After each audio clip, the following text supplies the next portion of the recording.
Good evening and welcome to Just the News. I am Faye D'Souza. Let's take a look at what we have in store for you today. We're starting with the coal shortage being reported across the country. We've put up an entire explainer of this problem, but it's a developing story, and here is the update. The Power Ministry now has warned state governments that central power producers will curtail supplies of electricity if state governments are found to be selling electricity on the exchanges instead of giving it to their citizens. According to ANI, the Ministry of Power put out a statement saying, and I quote, states are requested to use unallocated power supply of electricity for consumers. In case the state has surplus power, it will be reallocated to needy states. If any state is found selling power on the power exchange, their unallocated power will be temporarily reduced. Meanwhile, NDTV quoting sources reported that the Prime Minister is expected to personally begin monitoring the situation and take decisions towards a long-term solution, including supply of coal and a greater public-private partnership to boost investments in the power sector. Coal Minister Prahlad Joshi said Coal India currently has 22 days of coal in supply and the supply is rising.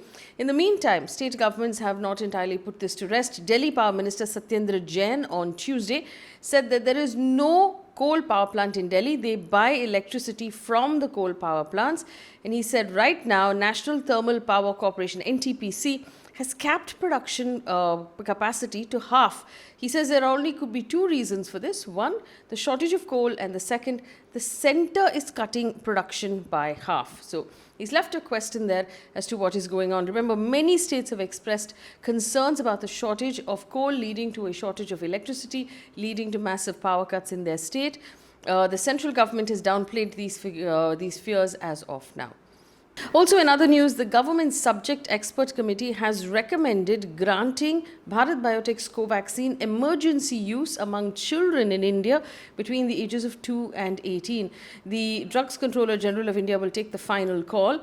2 doses of Covaxin will be administered to children with a gap of 28 days. Remember, for adults, the gap was 4 to 6 weeks. This, according to the phase 3 trial data of Covaxin, remember the data has not been looked at, but this is what has been made public. It demonstrates apparently an overall efficacy of 78% and 100% efficacy against severe COVID disease. An update on the fuel prices. Talking about the surge in fuel prices, the Union Minister of the Government of India for State, this is the Junior Minister for Petroleum and Natural Gases, Rameshwar Teli, said that the price of packaged mineral water is more than petrol, so it's really not so bad. He also said the reason why petrol and diesel prices are so high is because the government is collecting money because of the free vaccines that the government is giving citizens instead. During a media interaction in Assam, he said, and I quote, "The price of petrol is not high. There is tax involved in it. The price of mineral water is higher than that of fuel. Petrol is 40 rupees. The Assam government imposes 28 rupees VAT. Petroleum Ministry imposes 30 rupees. That becomes 98 rupees. But if you drink Himalaya water, the bottle will cost you 100 rupees. The cost of water is more, not of oil." He also said, you must have taken free vaccine. Where will that money come from? If you haven't paid the money, this is how it is collected. In the meantime, the price of petrol has been hiked for the 8th straight day. In Mumbai, petrol now costs 110 rupees and 41 paise per litre.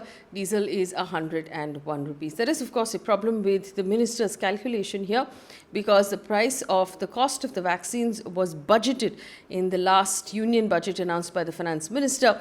This money that they're making right now on fuel is over and above that. According to PTI, the police in Lakhimpur Kheri have arrested one more person called Shekhar Bharti in connection with the violence, produced him in court and sent him to 14 days judicial custody. With Shekhar Bharti's arrest, the police have now arrested a total of 4 people. In the meantime, farmers conducted the last prayers of those who were killed on the 3rd of October. The Rajasthan government has decided to recall the Rajasthan Compulsory Registration of Marriages Amendment Bill 2021. Now, this was a bill that was strongly criticized for legitimizing child marriage. The Rajasthan government has now decided to withdraw that bill. According to the Chief Minister Ashok Gehlot, he said, and I quote, "The bill was brought in in the spirit of the order of the Supreme Court regarding compulsory registration of all marriages. But the misconception has been created that regarding child marriage, and we request the governor to return the bill to the government. Now, the bill basically provided a mechanism where all marriages could be registered irrespective of the age of the bride or the groom. It also said that if the bride is under 18 and the groom is under 21, the parents and the guardians must submit a memorandum of registration of the marriage within 30 days of the date of the marriage. The opposition, the BJP, social activists, strongly condemned this bill as legitimizing child marriage and allowing families that actually get their children married an opportunity to register those marriages as well. A gas leak in a chemical factory in the MIDC area of Maharashtra's Ambernath has resulted in the hospitalization of at least 28 people. According to civic officials, the incident took place on Tuesday around 11 a.m. Sulfuric gas leaked out of the RK chemical plant in Ambernath West. Due to the leak, a total of 34 people, including staffers of the company, were affected. According to officials, the situation is now under control. At least 3 people, including 2 children, have died in rain-related incidents in Kerala on Tuesday, as several districts experienced heavy flooding and waterlogging. This was caused due to an impact of the cyclonic circulation in the Arabian Sea. The IMD has issued a code orange alert in 9 out of 14 districts of Kerala on Tuesday and Wednesday. The Civil Aviation Ministry in India has announced that airlines can now operate domestic flights at full capacity starting the 18th of October. Earlier, flights were only allowed to operate at 85% capacity. Minimum and maximum fare caps will remain to be applicable, but there will be no serving of meals on flights less than 2 hours long. A quick look at news coming in on the economy and the world of business right now. According to the Government of India's Ministry of Statistics, retail inflation growth in the country based on the consumer price came down in the month of September to 4.35%. Now, this is well within the comfort zone of the RBI. The Consumer Price Index measures basically a basket of consumer goods, transportation, food, medical care, and it basically gives the government an idea about inflation. It's a positive number that this is actually coming down. Let's take a look at news coming in from across the world right now. The Thailand Prime Minister has announced that the country plans to reopen its borders to all vaccinated visitors from at least 10 low-risk nations starting the 1st of November. Now, he has said that this decision comes with a risk, but they have to revive the what they call a collapsed tourism sector in Thailand. The 10 countries include the UK, China, Germany, US, Singapore, among others. People from these countries will not have to follow the mandatory quarantine rules. Earlier, Malaysia and Singapore had also made similar announcements, Singapore opening largely only to Western countries. In California, in the US, it is now illegal to remove a condom during sex without verbal consent of the partner, the practice popularly known as stealthing. On Thursday last week, the California governor signed into law a bipartisan bill that outlaws non-consensual condom removal. The new legislation adds the act to the state's civil definition of sexual battery, making California the first U.S. state to render stealthing as illegal. The offender will be liable for punitive damages, which will be decided by a court. And a piece of positive news, especially for DC fans, Superman, apparently, according to DC, in the upcoming series, will come out as bisexual. Now, Superman will be seen falling for Jay Nakaruma, a male reporter who first appeared in the 3rd series. DC Comics has made the announcement on National Coming Out Day, and LGBTQI Awareness Day started in the US. Earlier, Disney's The Owl House introduced Lutz as the first bisexual main character in Disney.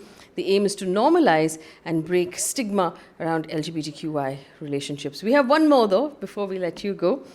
Lego has planned to remove gender biases from its toys. Lego toys will no longer be labeled for boys or for girls.